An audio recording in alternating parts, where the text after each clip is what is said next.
بەناوی خی بەخشندەی میهرەبان سڵاو و ئازیزان لە بژمارەی ئەم جارەدا باز لە جیاوازی فرۆشتنی نەوتەکەین لە نێوان دەسەڵاتدارانی هەرێم و کۆمپانیای سۆمۆ. بزانین ئەگەر ئەم نەوتەی لە هەرێم بەرهەمەهێنرێت دەسەڵاتداران بیفرۆشن لە هەرێم چەند دەستەکەوێت و کۆمپانیای بە بازاڕکردنی نەوت ناسراو بە سۆمۆ لە عێراق بیفرۆشتێت چەندمان دەستەکەوێت.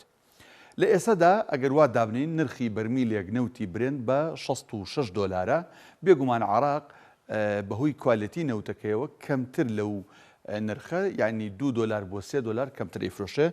سۆمۆ هەر بەرمیلێک نەوت بە 63 دلار ئەفرۆشێت. ئەی هەرێم بە چەند ئەیفرۆشێت لە کاتێکا کە بە تەنکەر و بە قاچاق دەیفرۆشێت بێگومان هەرێم هەر بەرمیلێک بە 33 دلار ئەفرۆشێت. واتە بۆ هەر بەرمیلێک لە نێوان سۆمۆ و لە نێوان دەسەڵاتدارانی هەرێم 30 دلاری فەرقە.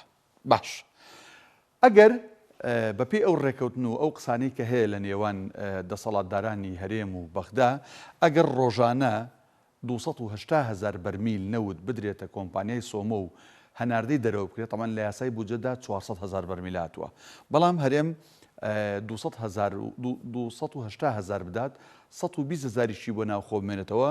ئەمە لە مانگێکە ئاکاتە 8,400,000 بەرمیل نەوت کە ئەگەر کۆمپانیای سۆمۆ بیفرۆشێت داهاتەکەی کاتە 529,200,000 دلار.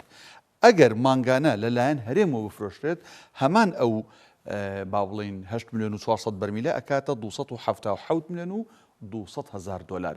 لە کاتێکا جیاوازیەکەیان 252 ملیۆن دلارە لە نێوان دەسەڵاتدارانی هەرێم و لە نێوان کۆمپانیای سۆمۆدا. باش بەپێی یاسای بودجێی عێراق وەزارەتی دارایی عێراق هەژمارێک لە بانکی ناوەندی ئەکاتەوە بۆ ئەو نەوتەی هەرێم کە ئەفرۆشرێت. دەسەڵاتدارانی هەرێمیش کۆنتترۆلیان بەسەر هەژمارەکەدا نیە. ئەمە زانیاریەکە لە با بڵین یاساکەدا نییە، بەڵام وەکو زانیاریەک یعنی دەسەڵاتدارانی هەرێم ناتوانن لەو هەژمارە پارە دەرکەن یان تەحویلی بکەن بۆ هیچ هەژمارێکی دیکە. باش هەر بەپێی یاسای بودجە سۆمۆ هەناردەی نەوتەکە ئاکات و ئەشتوانێت حکوومەتی عێراقیان وەزارەتی نەوت ئەتوانێت ئەو نەوتە وەربگرێ لە حکوومەتی هەرێم لە ناوخۆدا سەرفی بکە. گرنگ ئەوەیە بەرپرزلەی کۆمپانیای سۆمۆیە جا هەناردەیەکات یان لە نێوخۆی عێراق بەکاری هێنێت. ئەمەی کە باسمان کرد جیاوازی نێوان دەسەڵاتدارانی هەرێم و کۆمپانیای سۆمۆ بوو بۆ فرۆشتنی نەوت لە هەرێمی کوردستان.